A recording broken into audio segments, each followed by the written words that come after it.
Hello, this is Tony Heller from RealClimateScience.com. 7 years ago this week, Vice President Biden made an historic climate deal with China. The New York Times reported U.S. and China reached climate accord after months of talks. The highly respected Brookings Institute said it was a big deal for the climate. And since Biden made that deal with China, their emissions have continued to increase to record levels. In fact, China's emissions now exceed those of all developed nations combined.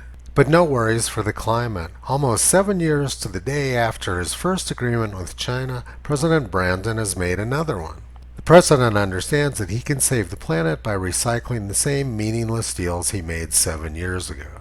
And at the same time, China is announcing that they're massively ramping up their coal production. 2 days ago, the official Chinese state media was bragging about how the country was going to be burning more coal this winter. China is ramping up their coal production, but here in Wyoming, President Brandon is shutting ours down. We used to be the #1 coal producer in the country. The president's actions are devastating the economy. Not only is he taking away jobs, but he's causing energy prices to skyrocket. But to be fair, this is exactly what him and his friends said they were going to do. And climate change is a great example. When I was asked earlier about the issue of coal,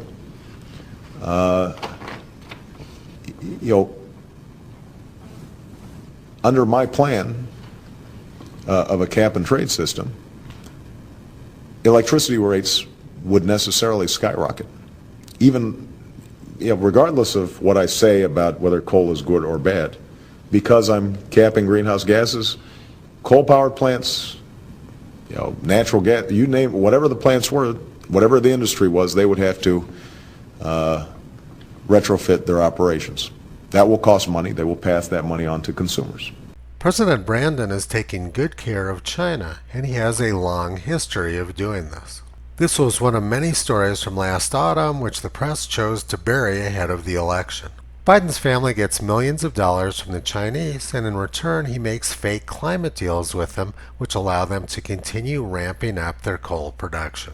Sometimes Toto thinks that our government isn't actually working for the people of the United States. You can visit Toto, Kyrie, and Caesar on the web at RealClimateScience.com.